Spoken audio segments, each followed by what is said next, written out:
Donc, bonjour et bienvenue à B2Field, donc notre rendez-vous des acteurs de l'agriculture numérique au service de l'innovation et de la transition de l'agriculture.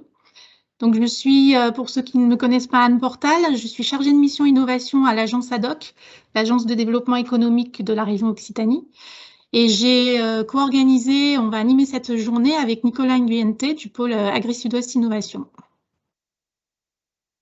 Bonjour à vous et bienvenue. Donc, B2Field, c'est un rendez-vous qu'on a lancé il y a 4 ans maintenant, qui est à sa 3e édition et qui, peut-être grâce à la visio, on va le voir, réunit de plus en plus de participants à chaque édition, puisqu'aujourd'hui, on est plus de 140 inscrits. Donc, au départ, on était sur un format présentiel, évidemment. Et suite à la pandémie, on a proposé cette année de transformer cet événement en visio. On verra si on perdure dans ce format-là. Mais on pense que ça apporte aussi plus de souplesse pour les participants qui sont éloignés de Montpellier ou de Toulouse pour s'inscrire. Et puis aussi, ça donne la possibilité aux participants qui sont hors région de pouvoir nous rejoindre et d'améliorer également le bilan carbone de tout ça. Donc, traditionnellement, on adosse B2Field, un événement scientifique international qui a lieu à Montpellier sur les questions du numérique pour l'agriculture. Parce qu'on souhaite favoriser, grâce à ça, les rencontres entre les entreprises et le monde académique et favoriser l'innovation qui peut en ressortir. Et cette année, vous l'avez peut-être vu sur la page d'accueil, on a adossé l'événement à OFE 2021, donc une conférence internationale sur l'expérimentation à la ferme qui est organisée par les scientifiques, la communauté scientifique de Montpellier. Et si B2Field est organisé par la région Occitanie, c'est parce qu'on pense, on note et on souhaite vous faire partager le fait que le territoire a de nombreuses expertises remarquables sur le sujet. Il y a d'abord la présence d'une communauté scientifique sur l'agronomie qui est de taille, d'envergure mondiale, peut-être une des premières communautés scientifiques au monde. On a la présence de filières du numérique et de l'aérospatial qui sont très développées. Et on a aussi un historique important sur tout ce qui est numérique pour l'agriculture en termes de recherche, d'expérimentation, de transfert de technologies et de création d'entreprises innovantes, autour notamment du pôle Montpellier Supagro, INRAE, CIRAD qui est à Montpellier. Donc aujourd'hui, nous sommes plus de 140 participants sur l'événement inscrits, avec une bonne soixantaine de ce qu'on appelle des offreurs de solutions numériques, une dizaine de structures d'expérimentation ou de recherche. Et en 2021, on a essayé d'élargir cet événement aux acteurs de l'agri-agro en tant que professionnels et utilisateurs, comme les coopératives ou l'exploitation agricole, mais également aux fournisseurs des filières, et notamment en priorité aux équipementiers agricoles. Donc on en a quelques-uns qui sont inscrits également aujourd'hui. Donc ces participants ont généré plus de 230 demandes de rendez-vous, qui ont permis d'en planifier à ce stade à peu près entre 130 et 140. Et d'ailleurs, je fais une petite parenthèse pour inciter tous les participants à cette introduction à aller sur leur espace personnel et puis à consulter tout au long de la journée si de nouvelles demandes arrivent encore de la part d'autres participants et à pouvoir ainsi profiter de leur agenda et de leur planning de rendez-vous à jour. Donc B2Field, c'est co-organisé par l'agence ADOC et par le pôle Agri-Sud-Ouest Innovation et on bénéficie du soutien et du relais de nombreux partenaires sur les sujets du numérique et de l'agriculture, comme vous pouvez le voir sur cette diapo. Donc on va introduire cette journée avec 3 petits focus lors de notre session de la matinée. Le numérique pour l'agriculture, de quoi parle-t-on, va vous être présenté par Nicolas. J'enchaînerai après sur un retour sur une étude qui a été commanditée sur le secteur de l'agroéquipement en région. Et Agathe Olive terminera ces 3 focus avec un retour sur la journée numérique et biocontrôle de mardi dernier. Donc, pour suivre cette session, je pense qu'on est bon, mais je vous invite à garder votre caméra et votre micro coupés. Et si vous avez des questions, par contre, n'hésitez pas à les poser, mais de préférence par le chat. On a une collègue qui va surveiller les échanges par le chat tout au long de la session. Donc, Nicolas, je te passe la parole pour ton premier petit point. Oui, alors je ne vais pas me lancer dans un grand discours sur le numérique et l'agriculture, mais je voulais simplement faire deux petits rappels qui me semblent intéressants, qui sont d'une part la question de la transformation numérique ou de la transition numérique. On avait eu une réflexion avec les collègues de Digital 113 lors de DIVA pour essayer de voir un petit peu clair là-dedans. Et on en était arrivé à faire ce diagramme là qui paraît simple, qui est simplement de représenter, vous voyez sur la partie abscisse, l'innovation, la force de l'innovation, le caractère innovant des solutions qu'on développe. Donc à gauche, vous avez des solutions sur étagère, donc on n'est pas sur l'innovation, et à contrario, à droite, vous êtes sur des solutions innovantes, des choses qui n'existent pas. Et puis, on a représenté ça aussi avec, sur la partie enfin, Y des ordonnées, le caractère innovant de l'organisation de l'entreprise. Donc, en bas, vous avez des entreprises qui n'ont pas de vocation à être innovantes, hein. Vous avez des artisans, le boulanger n'a pas vocation à être innovant, notamment en termes de numérique. Et à contrario, vous avez en haut eh bien, les startups qui développent des solutions vraiment innovantes dans le domaine du numérique. Enfin, il n'y a pas que des startups qui font ça, mais donc vous avez un peu ce continuum effectivement d'intensité sur les solutions et sur la vocation innovante des organisations.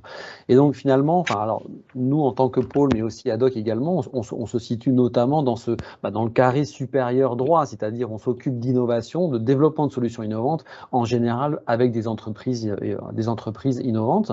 Mais il y a tout un spectre effectivement de la transition numérique. Hop, alors j'ai perdu, j'avais des animations que j'ai perdues. Alors tant pis, quand on parle et je pense que Franck effectivement s'en fera l'écho tout à l'heure, Franck Berthu d'Adoc également, on parle de transition numérique à partir du moment, voilà, j'ai mes animations qui sont là, de transition numérique à partir du moment où on essaye de transformer les choses existantes, d'introduire du numérique dans les procédés actuels. Et là, on a un spectre effectivement assez large qui concerne aussi bien les artisans dont je parlais tout à l'heure que les entreprises et les startups. Donc, on est sur l'adoption de nouveaux outils. Et puis, ce qu'on a... Alors, du coup, je perds mes animations. Voilà. Et quand on parle de transformation, alors transformation digitale hein, dans le vocable régional ou transformation numérique, effectivement, là où on développe des nouvelles solutions, des nouveaux procédés qui vont amener une nouvelle valeur ajoutée par rapport aux services qui sont rendus. Voilà.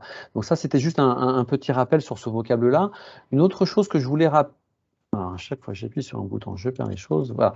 Un autre point aussi qui va paraître tout à fait évident pour les acteurs de l'agro, mais on a avec nous aujourd'hui des acteurs aussi qui ne sont pas forcément des spécialistes de l'agro, du secteur agro. C'est un petit rappel sur le fait que on peut parler à des gens assez différents et que l'agriculture ne se concentre pas uniquement sur les agriculteurs.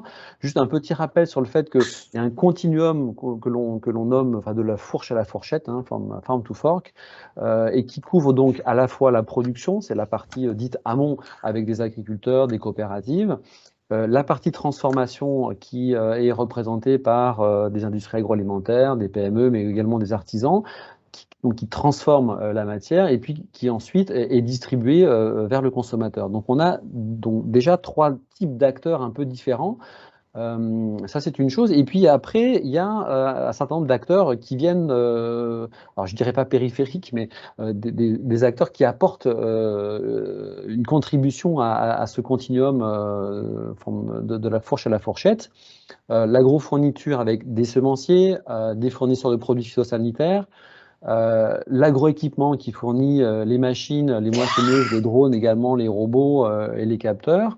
Vous avez aussi des sociétés de services, bien sûr, les sociétés de services typiquement agronumériques, mais vous avez aussi des gens comme les banques, les assurances, et tous ces acteurs-là ont des besoins numériques qui sont spécifiques. Et là, je me fais l'écho un peu de ce que nous faisons au niveau de l'innovation. En fait, on travaille pas forcément toujours avec les agriculteurs, on travaille beaucoup avec les industries agroalimentaires, on travaille aussi avec les assurances, les banques, et tous ces gens-là ont des besoins vraiment très spécifiques. Et vous avez ce dernier segment, alors qui n'est pas uniquement positionné sur la distribution, l'enseignement et la recherche. Les chercheurs et les organismes de formation ont aussi également des besoins numériques plus ou moins innovants hein, d'ailleurs. Hein, et quand on parle de recherche, on a développé des solutions très spécifiques pour répondre à des besoins de détection dans le domaine de la biologie des sols par exemple. Dans le domaine de la formation, il y a des recherches extrêmement actives sur les nouveaux outils pour faire de la formation interactive qui intègre du serious game ou qui permettent de rendre compte des choses en réalité virtuelle. Donc il y a de l'innovation, de la transformation numérique qui est attendue et de la transition numérique qui concerne tous ces acteurs, mais avec des besoins très différents. Voilà, donc ce petit rappel simplement Et je fais un clin d'œil effectivement à Julien Del Rio de Digital 113 avec qui on avait réfléchi à ces questions-là. Voilà, je m'arrête là et je te repasse la main, Anne.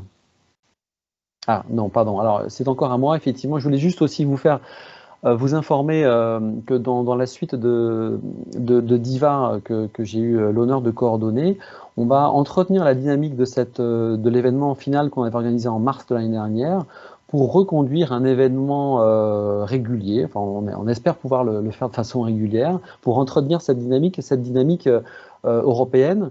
Je pense que tu l'as souligné, Anne, on a en région un écosystème très riche sur l'agriculture numérique. Et on voudrait le faire savoir, voilà, on voudrait le faire savoir au niveau européen et d'établir des collaborations avec d'autres pays aussi qui ont des choses intéressantes à dire. Donc, je vous fais une pré-annonce encore une fois avec les collègues de Digital 113. On a baptisé ça un petit peu pompeusement Diva X en référence à TEDx. Donc, on espère pouvoir essaimer la dynamique assez largement. Donc, l'objectif, ce sera 100% dématérialisé parce que c'est quand même ce qui est plus simple quand on travaille au niveau européen. Ce sera en anglais, effectivement. Mais ce sera en anglais, un anglais européen, je serais tenté de dire, donc très accessible, et qui aura pour objectif d'apporter des revues sur les actualités au niveau européen, de montrer un peu ce qui se passe dans d'autres projets, dans d'autres pays européens, les tendances à venir, les appels à projets, un panorama des activités dans différents pays, c'est ça, des workshops. Julien va nous proposer aussi un stand virtuel, donc un salon d'affaires complètement virtuel. Et puis il y aura également une possibilité de B2B. Donc tout ça prévu en mars 2022 et on reviendra vers vous pour vous donner plus de détails. Voilà, cette fois, je te rends la parole, Anne, c'est à toi. Merci. Merci Nicolas. Alors je profite de cette transition pour demander aux participants s'ils voient bien le diaporama. On a eu 2 personnes qui nous ont dit qu'ils avaient des difficultés pour l'afficher. Donc normalement, il y a des diapos qui défilent, je le dis pour ceux qui nous suivent. Et n'hésitez pas dans le chat à signaler s'il y a un problème. Donc j'enchaîne pour vous parler, faire un petit retour sur une étude qui a porté sur le secteur de l'agroéquipement en Occitanie. Donc une étude financée par la région et la Banque des Territoires qui a été confiée à un cabinet de consultants PwC. Donc cette étude, elle s'est inscrite dans le cadre du plan de relance économique qui en Occitanie a identifié 5 secteurs stratégiques à soutenir, dont celui de l'agroalimentaire. Et au sein de ces secteurs, quelques études ont été financées sur des filières bien précises que vous pouvez peut-être voir à la droite de l'écran, donc le photovoltaïque, l'électronique et les biens d'équipement agricole. Et c'est de cette dernière dont je vais vous parler très rapidement. Le périmètre de l'étude a été centré sur la fabrication d'équipements et d'accessoires. Je peux passer la diapo. Destiné à l'agriculture, et ce périmètre a également été étendu aux sous-systèmes numériques qui apportent des fonctions particulières à ces outils et équipements de type guidage, aide à la décision, traitement de données, traitement d'images, etc. Et le périmètre de l'étude inclut également celui de la robotique agricole. Donc, le cabinet de consultants appuyé sur un comité de pilotage qui a réuni des experts du sujet, comme la Fédération des CUMA, l'INRAE, le Pôle Agri Sud-Ouest et le cluster Vinceo, par exemple, a interrogé une vingtaine d'acteurs régionaux que vous pouvez voir sur cette diapositive. Et à l'issue de ces entretiens, ils ont fait émerger un certain nombre d'éléments de contexte, de grands messages clés et de recommandations que je vais vous présenter rapidement. Donc, parmi les éléments de contexte qui ont été relevés, il y a celui qu'en France, finalement, on a une assez faible décroissance des surfaces agricoles utiles, et ce depuis plusieurs dizaines d'années, et que ces surfaces sont à peu près stables en Occitanie depuis 2009. Donc, on reste sur des surfaces agricoles encore conséquentes. Les surfaces certifiées en bio sont en croissance régulière depuis 2008 et en particulier aussi en Occitanie, puisqu'on est dans la région qui occupe le premier rang français en termes de surfaces converties en bio. Donc on a une croissance de ces surfaces de l'ordre de 14% par an depuis 2008 en Occitanie. Donc un impact important de ce scénario sur les équipements et les outils qui sont nécessaires aux agriculteurs. Et après 4 ans de décroissance entre 2013 et 2017, ils ont remarqué que le marché français de la fabrication des agroéquipements est reparti à la hausse et connaît une croissance de plus de 5% par an depuis. On a également eu un focus sur le marché estimé de la robotique agricole au niveau mondial, qui est estimé en pleine croissance sur les prochaines années à très moyen terme, donc jusqu'en 2025. On peut noter sur 5 ans une croissance attendue de 35%. Alors c'est vrai qu'on part de chiffres assez bas, puisqu'on est sur un secteur qui est quand même peu développé encore en termes de vente et de chiffre d'affaires, mais c'est à noter qu'on est au démarrage de quelque chose sur la robotique agricole. Donc, malgré tout, on a une présence importante de machines autonomes ou téléguidées, mais on peut constater aussi que la majorité des gros constructeurs d'équipements ne sont toujours pas vraiment sur ce marché du robot agricole. La plupart sont encore en phase de test et finalement, ce sont les startups de la robotique qui sont en avance sur les gros constructeurs sur la partie commercialisation de produits. Donc, en Occitanie, le constat qui a été fait sur cette filière, c'est qu'on est sur une petite filière, principalement constituée de TPE ou PME, entre guillemets, familiales, avec à peu près 66 acteurs qui ont été identifiés et documentés dans cette étude. Donc, pas vraiment de gros acteurs locaux, mais un réseau de distribution très solide, par contre, sur des gros acteurs, des gros équipementiers, les fabricants de tracteurs, donc un réseau de distribution qui est très, très solide et bien établi en région et qui peut faire le relais avec ces gros fabricants internationaux. Un chiffre d'affaires total de cette filière de l'ordre de 400 millions d'euros et des équipements agricoles fabriqués et proposés en Occitanie qui sont plutôt des équipements du matériel mécanique très conventionnel. Et tout ça s'inscrivant dans une demande nationale qui est croissante en termes de mécanisation. On va voir pourquoi, notamment en termes d'enjeux. Donc, une dynamique qui est intéressante et que la filière locale pourrait utiliser pour pouvoir se développer. Alors, les grands messages clés qu'on a retenus de l'étude, c'est qu'en Occitanie, les équipementiers traditionnels sont positionnés sur des technos bien maîtrisés et que finalement, ils intègrent peu le numérique dans leurs outils, même si certains, on a vu des projets arriver, notamment à l'agence, commencent à développer cette stratégie. On a quelques acteurs qui se positionnent sur la robotique agricole, donc un petit noyau dur d'entreprises innovantes là-dessus. On note donc que les grands constructeurs ne se sont pas vraiment encore lancés sur cette thématique dont l'offre est jugée encore très futuriste par rapport à la capacité du marché d'absorber ces innovations et à la demande. Et au final, le consultant pense que l'équipement intelligent et connecté est une étape encore sous-développée par rapport aux autres technologies. Donc, le diagnostic qui a été fait, c'est qu'on a affaire à un certain nombre d'enjeux, comme celui de la pression réglementaire et sociétale pour une réduction des intrants et pour une meilleure traçabilité, comme celui de la maturité et de l'adoption croissance des solutions numériques par les exploitations agricoles, et aussi le fait que la disponibilité en main-d'œuvre est de plus en plus un problème pour les exploitations, et que ces trois enjeux-là amènent à penser que les équipements agricoles devraient intégrer de plus en plus l'aspect numérique dans leur développement. Donc pour ça, on a la présence en région de savoir-faire d'acteurs présents sur le numérique qui peuvent aider à développer ces nouveaux équipements. On peut aussi essayer de renforcer le réseau des équipementiers et leur positionnement sur ces nouvelles technologies. Et on peut leur conseiller de s'appuyer sur des marchés qui sont présents et qui sont à forte valeur ajoutée, comme les marchés de la production viticole, du maraîchage ou dans certains secteurs de l'élevage, comme les palmipèdes.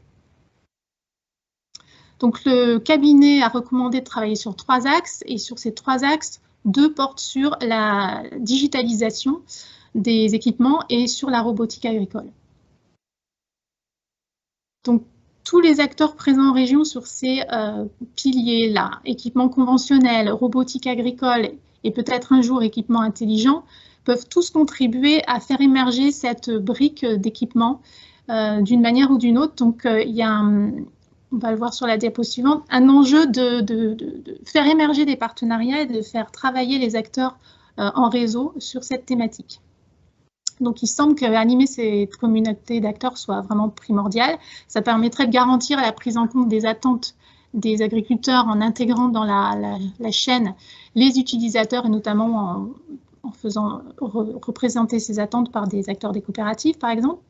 Donc, de prendre en compte les contraintes et les enjeux de terrain. Et ça suppose de mobiliser les compétences de chaque catégorie, et de bien définir les rôles de ces catégories d'acteurs et d'articuler leur stratégie au niveau territorial. Alors, quel levier on peut actionner au niveau de cette dynamique-là? On peut essayer de caractériser les équipementiers au regard de leur capacité industrielle et leur capacité d'investissement, qui ne sont pas forcément toujours bien développées et bien solides. On peut essayer de les aider à approfondir l'étude des marchés et d'orienter leur stratégie marketing. On peut créer et animer une communauté d'acteurs qui pourront apporter chacun leur brique de compétences, créer des premiers espaces d'expérimentation et les aider à identifier des guichets pour soutenir financièrement le volet innovation, mais peut-être aussi le volet premiers investissements. Donc, on se propose de lancer un groupe de travail avant la fin de l'année pour imaginer et piloter un plan d'action là-dessus. Et la journée d'aujourd'hui s'inscrit un petit peu en avance de phase par rapport à tout ça, puisqu'elle peut permettre d'être une première étape sur le volet partenariat, puisque certains équipementiers agricoles se sont inscrits aujourd'hui et ont, je l'espère, pris des rendez-vous avec, par exemple, des offreurs de solutions numériques sur ces sujets-là. Merci, et je vais peut-être, Laurence, est-ce que tu as noté des questions sur ces deux premières présentation ou est-ce qu'on enchaîne directement avec la présentation d'Agathe? On peut enchaîner, il n'y a pas de questions autres que techniques. Merci. Très bien. Donc, Agathe, si tu veux bien prendre la parole. Alors, oui. Agathe, est-ce que tu es avec nous? Bonjour à tous, oui, je suis là. On va allumer la caméra et le micro. J'en profite pour demander il y a des personnes qui ont leur caméra allumée, si vous voulez bien les fermer. Je vous remercie, Monsieur Vigier également. Monsieur Binet, merci. Merci. Et Agathe, eh bien, merci de nous rejoindre. Donc, je te présente rapidement. Agathe Olive, tu es chargée de projet au pôle Agri-Sud Innovation. Tu es aussi coordinatrice du cluster biocontrôle et biosolutions Nouvelle-Aquitaine. Et puis, tu fais aussi partie, tu rencontres aussi, enfin, tu participes aussi au niveau national, alors, le consortium biocontrôle. Et puis donc il y a des réflexions en ce moment sur le lien entre le numérique et le biocontrôle. Donc il faut que tu nous expliques un petit peu ça. Alors déjà, est-ce qu'on peut revenir sur le biocontrôle? Qu'est-ce que c'est que le biocontrôle finalement? De quoi parle-t-on? Bien sûr. Donc, merci Nicolas et bonjour à tous. Donc, le biocontrôle, ça va faire une petite redite pour tous les agros qui sont connectés, mais il faut en reparler pour tous les acteurs qui n'ont pas la notion clairement en tête. Donc, c'est une notion qui est clairement définie au niveau réglementaire. C'est un ensemble de méthodes de protection des végétaux par l'utilisation de mécanismes naturels. Donc cet article est inscrit au Code rural et de la pêche maritime, et il se décline en 4 piliers. Donc on a en premier pilier les micro-organismes, donc qui vont réunir tous les micro-organismes de type bactéries, champignons, virus, et qui vont pouvoir lutter contre des bioagresseurs des plantes. Donc, par exemple, un virus qui est connu contre le carpocaps des pommes, qui va s'appeler la carpovirusine. On a ensuite le type des macro-organismes avec des insectes, des acariens, des nématodes, et un exemple qui est bien connu, c'est celui de la coccinelle, qui va être le prédateur naturel des pucerons, qu'on va lâcher dans des serres, notamment sur la partie maraîchage. Et enfin, on a 2 autres leviers qui sont donc les médiateurs chimiques avec les phéromones et les chéromones. Donc, on va produire des phéromones de synthèse, soit pour attirer les ravageurs dans des pièges, par exemple, soit pour les repousser au niveau d'une parcelle agricole, et des chéromones qui sont des molécules organiques aussi, qui sont produites par des feuilles, par des fruits, et qui vont attirer également des ravageurs, des bioagresseurs. Et on a également des substances naturelles qui peuvent être d'origine animale, végétale ou minérale et qui vont être donc des biopesticides naturels au niveau des ravageurs. Donc le biocontrôle, voilà, c'est tout un ensemble de ces méthodes de protection des végétaux et qui est aujourd'hui en forte progression puisque l'objectif c'est évidemment de réduire l'utilisation des produits chimiques phytosanitaires et on a donc ce biocontrôle qui est en progression de 9% au niveau du chiffre d'affaires de 2019 à 2020. Donc, c'est un secteur qui est en pleine expansion. Alors, il y a une progression et en même temps, ça représente aujourd'hui encore une part faible, enfin, on Tout peut à le fait. dire, du marché des phytos. Donc, il y a encore des progrès à faire. Il y a besoin d'améliorer, notamment, enfin, l'efficacité, la façon de voir les choses aussi, de façon Tout à plus fait. intégrée. Donc, il y a du travail à faire pour que ces innovations se développent vraiment. Ouais. D'où les démarches effectivement au niveau national hein, pour travailler sur ces sujets-là. Donc il y a on en a parlé, le consortium Biocontrôle. Est-ce que tu peux nous dire justement un mot de ce consortium? Oui, bien sûr. Est-ce que tu peux me mettre la slide suivante, Nicolas, s'il te plaît? Oui, Donc, le consortium Biocontrôle, pour le présenter rapidement, c'est un collectif donc piloté par l'INRAE, que je salue d'ailleurs, puisqu'il y a quelques personnes qui sont connectées. Donc, on a 48 membres qui représentent à la fois des membres privés et des membres publics qui vont s'associer donc pour déployer un programme scientifique et technique d'intérêt collectif à toutes les parties prenantes. Donc en fait, concrètement, les membres privés regroupent des industriels de production du biocontrôle que vous voyez sur la petite slide avec des sociétés qui sont bien connues du secteur, mais également donc des pôles de compétitivité, pour ne citer que nous, des centres techniques également du végétal, et des laboratoires et des universités qui vont travailler tous ensemble à déployer l'industrie française du biocontrôle. Et le deuxième objectif, c'est de promouvoir aussi son utilisation. Donc le consortium a été créé, si je ne dis pas de bêtises, en 2017 ou 2018. Alors, on me corrigera dans les commentaires si besoin. Et l'objectif et les axes de travail, donc, c'est d'animer et de fédérer cette communauté de recherche, développement et d'innovation autour du biocontrôle et de soutenir l'innovation en finançant des projets de recherche et d'ingénierie. Donc, le consortium s'organise autour de 2 AG au niveau annuel, des journées également de rencontres. D'ailleurs, les prochaines seront le 8 et le 9 décembre, si je ne me trompe pas, 2021 à Reims, pour ceux qui sont intéressés et qui sont membres du consortium, puisque c'est effectivement réservé aux adhérents du consortium. Et on a également des groupes de travail, dont je fais partie du groupe de travail numérique et agroéquipement, donc au sein du consortium Biocontrôle. Et l'objectif, c'est de discuter des prochains défis et de proposer des projets de recherche-développement qu'on pourrait faire financer par ce consortium Biocontrôle, en cofinancement évidemment avec d'autres financeurs au niveau national, régional ou européen. Est-ce qu'il faut comprendre qu'il y a des appels à projets spécifiques lancés par le consortium ou oui, non, mais tu as raison, tout est internalisé aux membres du consortium. Hein, voilà, c'est vraiment réservé aux membres puisqu'il y a une adhésion annuelle au niveau du consortium Biocontrôle. Donc effectivement, il y a un budget qui est fléché pour le financement de projets de recherche et d'ingénierie. D'où ma question après derrière, si moi j'ai envie de m'inscrire, je suis une jeune start-up, je peux adhérer au consortium Biocontrôle oui, au niveau national? Tout à fait, vous pouvez adhérer et d'ailleurs vous avez les contacts tout à l'heure dans les prochaines slides. N'hésitez pas à contacter donc Yareli et Cécilia qui sont les pilotes du consortium Biocontrôle pour vous renseigner et intégrer le consortium, et votre intégration sera validée lors des prochaines assemblées générales. Donc ça permet d'être au courant, de participer aux discussions et éventuellement participer à ces projets de recherche. Alors un petit peu quand même, c'est un focus quand même assez recherche, un petit peu en amont, si je ne m'abuse. On n'est pas sur du financement de projets d'innovation. Hein, ça, Oui, c'est vraiment des projets de recherche qui vont être financés, effectivement. D'accord.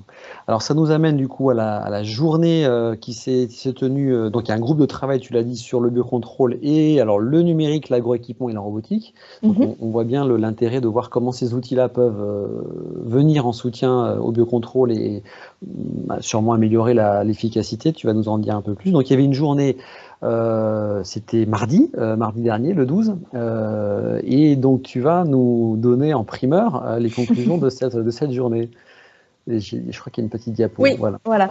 Donc effectivement, on a organisé avec le consortium et tous nos amis des pôles de compétitivité et clusters numériques qui sont aussi présents. Donc je resalue Julien comme tu l'as fait tout à l'heure et Frédéric Vigier aussi qui était là aussi dans le pôle de l'organisation de l'événement. Donc il s'intitulait Numérique, robotique, agroéquipement et biocontrôle, puisqu'il faut savoir que pour optimiser le développement du biocontrôle, on a encore pas mal de chemins à faire et de verrous à surmonter, qu'on a su décliner en 3 piliers lors de cette journée. Donc le premier pilier, c'est suivre.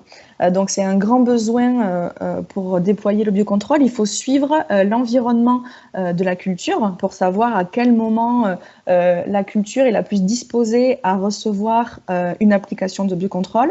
Il faut suivre également le comportement des bioagresseurs, donc par des capteurs, par de la robotique qui passe dans les rangs de culture. Il faut suivre aussi la physiologie de la culture pour savoir à quel moment elle est la plus disposée et la plus stimulée à recevoir, donc comme je le disais tout à l'heure aussi, le produit, la météo également, puisque on va avoir des conditions qui vont être plus ou moins propices au déploiement et la bonne efficacité du produit, parce qu'on est vraiment, donc encore une fois, dans la différence avec un produit phytosanitaire classique, conventionnel. Le produit de biocontrôle a besoin de beaucoup de paramètres et de conditions pour bien fonctionner.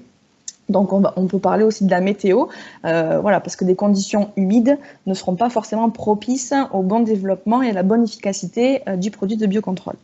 Donc le premier pilier, c'est suivre. Excuse-moi, ouais. Agathe, dans ce volet suivre, donc moi j'entends, il y a tout ce qui est prévision du risque, alors qui n'est pas forcément lié au biocontrôle, mais qui en fait partie. Il y a aussi un enjeu fort qui est de savoir quelque part identifier enfin de bien positionner les produits Ce sera sur la partie application. Ouais. Plutôt application, c'est ça, ouais. D'accord. Mais ensuite, oui, on peut avoir des outils de phénotypage aussi pour savoir à quel moment, pour bien caractériser le comportement de la culture, encore une fois.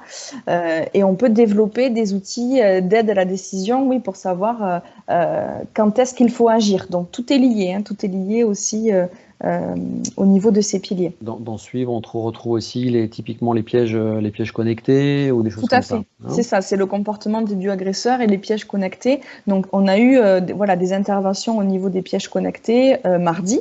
On a eu des interventions sur le comportement de la culture, le phénotypage, on en a parlé, etc. Donc effectivement, ouais. T'as une question, deuxième volet, non. Alors, deuxième volet, décider, vas-y. Décider. Donc là, c'est concrètement pour aider l'applicateur de produits de biocontrôle. Quand est-ce qu'il faut qu'il agisse? Est-ce qu'il faut qu'il agisse maintenant ou demain, en fonction de la météo, en fonction du bioagresseur? À quel moment? Où ça? Donc c'est ce que tu disais, Nicolas. Est-ce qu'il faut que je mette mon produit de biocontrôle au niveau de la feuille, au niveau du fruit, au niveau de la fleur, au niveau du pied? À tous les niveaux en même temps. Donc, il y a plein d'outils d'aide à la décision et de capteurs qui vont nous aider à décider quand est-ce qu'il faut agir et avec quoi.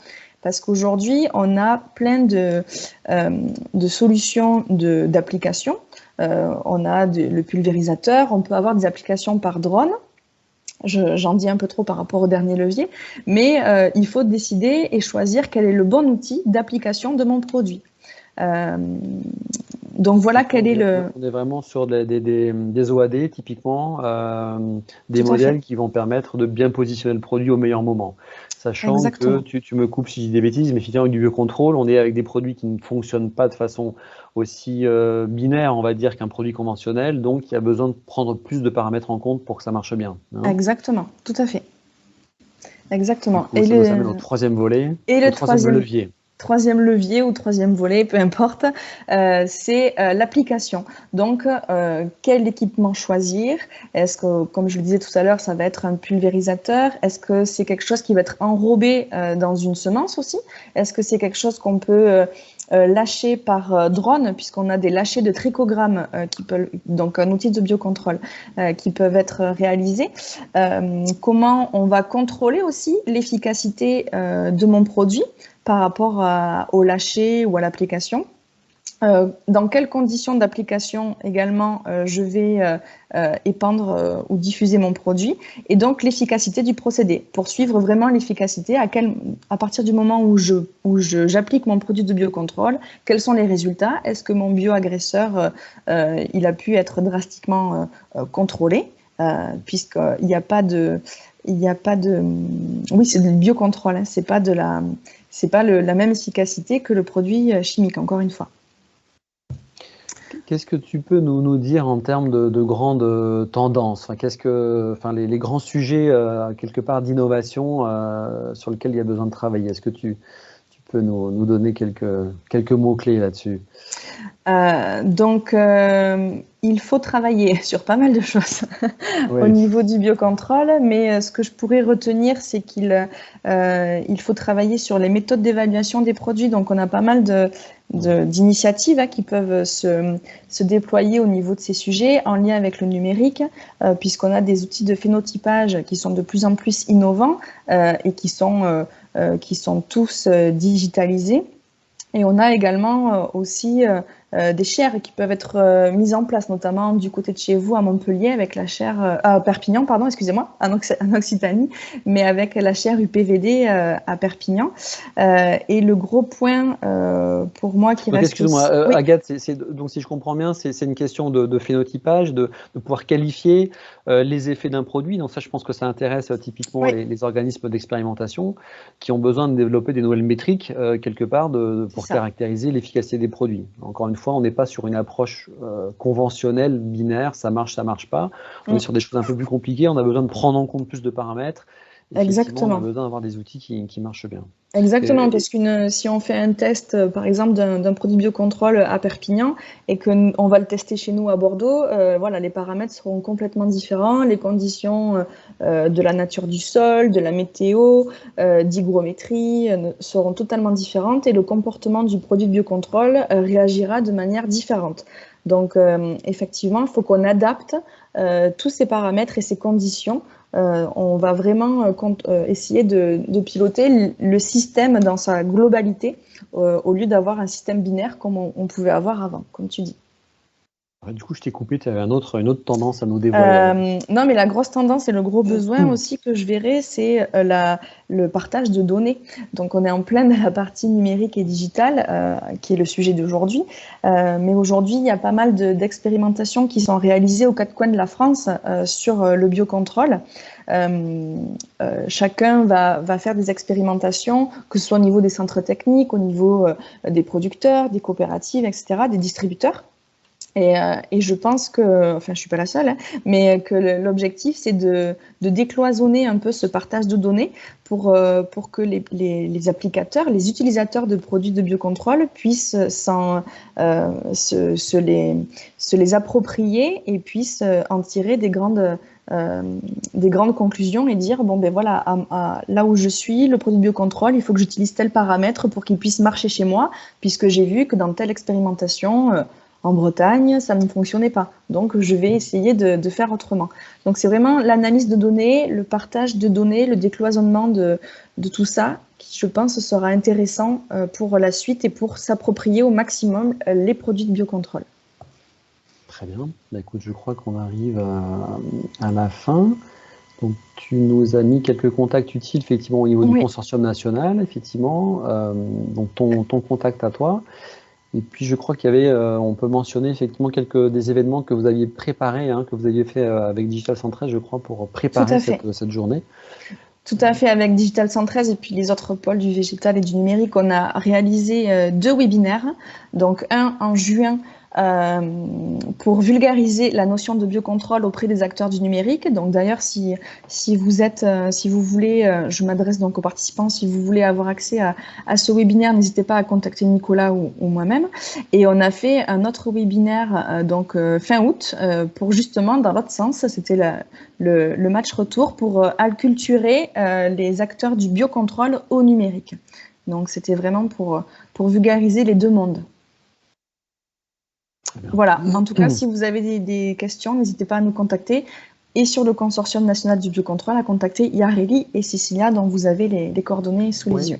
y a peut-être aussi il y a une stratégie nationale du biocontrôle, hein, on peut le dire aussi. Ouais, merci C'est un Nicolas. document qui est utilisable, enfin, qu'on peut trouver sur Internet très facilement et qui donne même les grandes orientations de ça. Et puis on peut Tout à aussi fait. préciser que le biocontrôle fait partie des grands axes d'innovation qui sont promus par la France aussi, qui s'est positionnée en disant qu'elle voulait être parmi les pionnières au niveau européen sur ces sujets-là. Et je pense que ça fait aussi l'écho à la présidence de la France au niveau européen à partir de 2022, qui va vraiment mettre l'accent sur la réduction des pesticides et donc mettre en avant ces solutions-là. Et donc le numérique est très attendu pour, en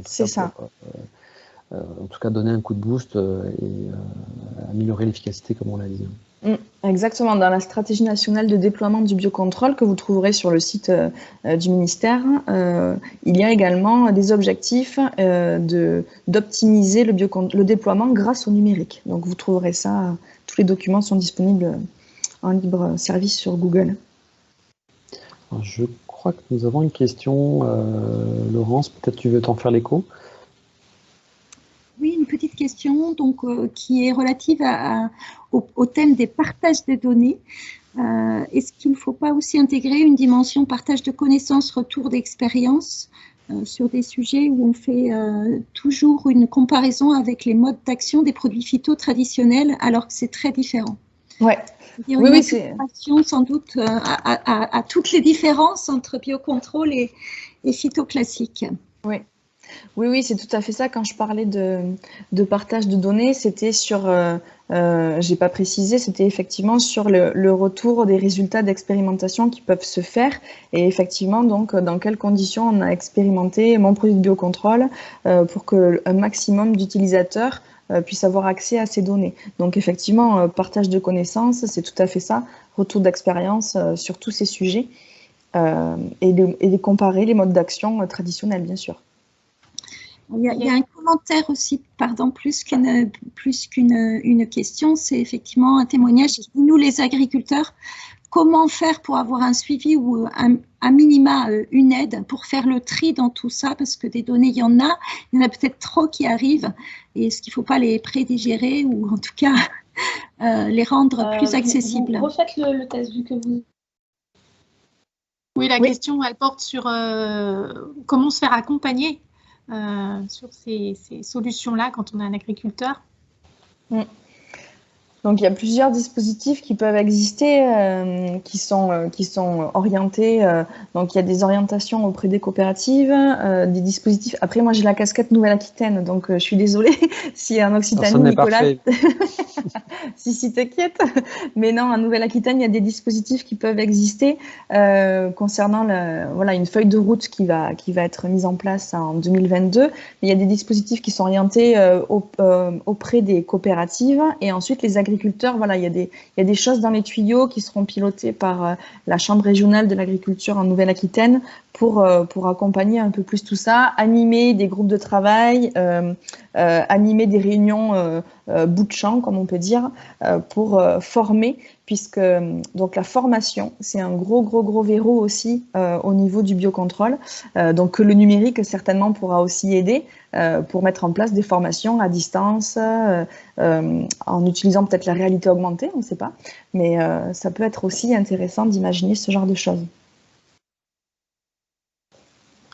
Disons que j'ai pas forcément la réponse à cette question, mais je sais que c'est une question, c'est une des deux grandes questions sur le sujet du biocontrôle qu'on a en tête d'essayer de traiter dans les années qui viennent avec les acteurs de cette thématique-là, au moins en région. Et puis de toute façon, c'est pas une problématique qui n'est que régionale. Donc, oui, tout à fait.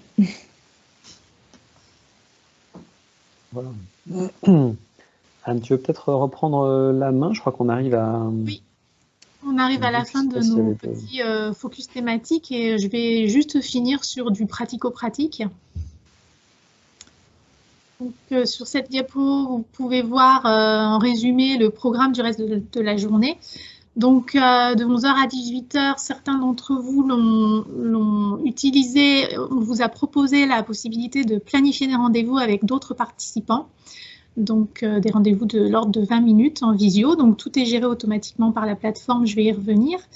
Et en parallèle de cette session de rendez-vous, certains d'entre vous aussi ont choisi de suivre une ou plusieurs de 4 petites présentations d'outils collectifs un peu emblématiques sur le sujet du numérique pour l'agriculture qu'on peut trouver en région à disposition de tous. Donc ça, vous l'avez vu dans le programme, j'imagine. Et moi, je vais enchaîner là-dessus pour vous donner 2 conseils techniques et pratiques par rapport à cette journée-là. Donc, vous avez normalement tous reçu un mail automatique de la plateforme avec votre planning de la journée. Mais ce que je vous encourage à faire, donc premier conseil, c'est de vous connecter directement à votre espace participant sur la plateforme avec les identifiants que vous avez eus quand vous avez créé votre profil. Ça vous permettra de voir s'il y a encore des demandes de rendez-vous qui n'ont pas été traitées, qui sont encore en attente pour vous. Parce qu'il y a des gens qui se sont inscrits il y a encore quelques minutes, donc ça bouge sans arrêt. Et donc vous aurez comme ça la dernière version à jour des demandes de rendez-vous qui ont pu être émises à votre attention. Et de bénéficier également de la dernière version à jour de votre planning. Donc, vous n'êtes pas obligé d'utiliser le mail qui a été envoyé. Vous pouvez être sur votre espace et sur votre planning, dans l'onglet planning de la journée, vous pouvez cliquer au fur et à mesure sur les différents moments auxquels vous vous êtes inscrit. Et la plateforme va gérer les connexions automatiquement. Le deuxième conseil, c'est de fermer Teams après chaque participation à une présentation en plénière et avant de retourner à un éventuel rendez-vous en visio. C'est un conseil que nous a donné le prestataire. Ça peut, le fait d'avoir Teams encore ouvert quand vous êtes sur un rendez-vous B2B en visio peut éventuellement poser un problème pour la connexion de la caméra. Si jamais ça vous arrivait, n'hésitez pas à vous déconnecter du rendez-vous, à fermer Teams et à vous reconnecter avec le lien de votre planning. Ça marchera très bien normalement. Alors, tout au long de la journée, vous pourrez bénéficier de support technique. Donc, pour tout ce qui est rendez-vous B2B, j'ai 2 collègues, Laurence Bontemps et Élodie Ledréan. Nicolas, si tu veux passer la diapo. Pardon. Donc, vous avez également reçu les coordonnées de l'équipe technique, mais je vous les remets en diapositive. Donc, Laurence et Élodie sont à votre disposition par mail et par téléphone en cas de problème, mais sachez qu'elles sont aussi sur le centre de surveillance des rendez-vous en visio. Donc, elles vont surveiller heure par heure, créneau par créneau, si tout se passe bien. On a un tableau de bord qui nous permet de prendre contact avec des participants qui n'arrivent pas à se connecter ou à aller les chercher quand ils sont en retard à leur rendez-vous. Donc, n'hésitez pas, si vous avez une question, à les contacter. Et puis pour la partie, pour les intervenants qui sont mobilisés sur les 4 présentations de l'après-midi, c'est Nicolas Nguyente qui sera votre contact privilégié pour tout ce qui est problématique technique ou autre.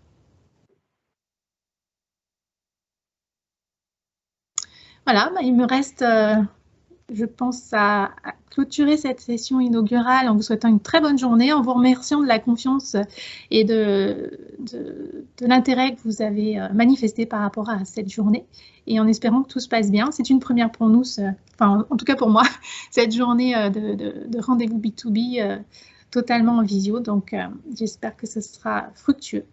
Et encore une fois, pensez à couper Teams avant de faire vos rendez-vous. Et rendez-vous pour les ateliers alors. À tout à l'heure. Bonne journée.